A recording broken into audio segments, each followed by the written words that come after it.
ဒီကြောင့်ဘုံကျဲတက်ခဲ့လိုက်လို့အရသာပြည်သူတွေဘလောက်ပဲတေကြီးပျက်စီးနေပါစေဒီလိုဘုံကျဲတဲ့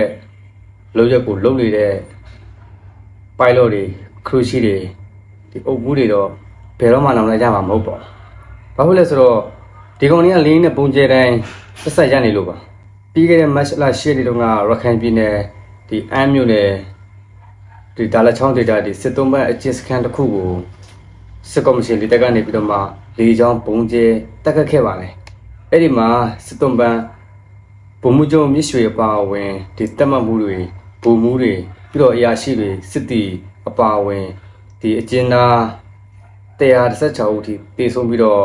32ဦးတန်ရာရရှိခဲ့တယ်ဆိုပြီးတော့အရခတ်တော်အေးရနေပြီးတော့မှထုတ်ပြန်ထားပါတယ်ဆိုတော့အဲ့ဒီမှာဆိုရင်အလုံးမဒီရုပ်တဖိုင်တွေလည်းတွေ့ဘူးရှားရဖြစ်မှာပါသူတို့ဒီအကျဉ်းစခန်းကိုဒီတန်ချောင်းတွေနဲ့ဆောက်ထားတာဖြစ်ပါတယ်အဲ့မှာတန်ချောင်းတွေလည်းအကုန်လုံးမဲပြီးတော့ကြိုင်ခဲ့တာဖြစ်ပါတယ်ဆိုတော့အဲ့ဒီမှာသူတို့ဘုံကျဲတက်ခိုက်တဲ့အခါမှာဒီ Jet Fighter 4စီးပြီးတော့ Y12 4စီးနဲ့အချိန်3နာရီကြာ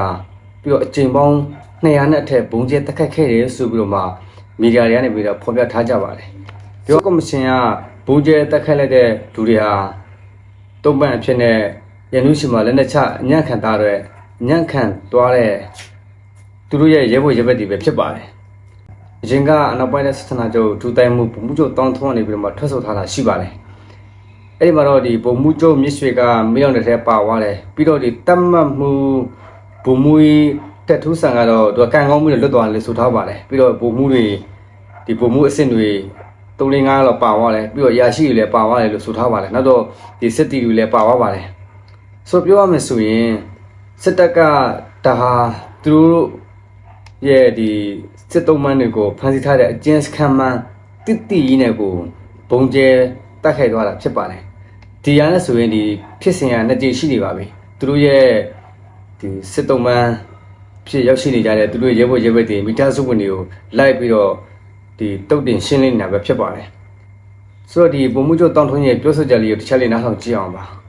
ကျွန်တော်တို့တပ်မမှုအဆင့်ဗိုလ်မှူးကြီးတထူးဆန်ကတော့သူကကန်ကောင်းပြီးလွတ်သွားတာပေါ့နော်လွတ်သွားတယ်ဗိုလ်မှူးချုပ်မြင့်ရွှေကတော့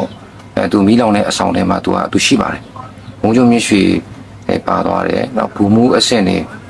ပါသွားတယ်နောက်ကျွန်တော်တို့ဒီထင်းထင်းထားတဲ့ဘေးမှာရှိတဲ့စီကံပေါ့နော်စီကံကလည်းကျွန်တော်တို့စစ်တီရဲ့နေပြီးတော့မှရုပ်အရာရှိဆရာဝန်လေးတွေပါပါတယ်တချို့ဒီဆရာဝန်လေးတွေလည်းဆရာဝန်ချို့လည်းပါတာပေါ့နော်နောက်စီရမေတွေပါသွားတာရှိတာတချို့ဆိုရင်ကြတော့လည်းစစ်ဦးစီးမှုဒုတိယတန်းအဆင့်ဗိုလ်မှူးအဆင့်2-3လောက်ပါသွားတာကျွန်တော်သိရပါတယ်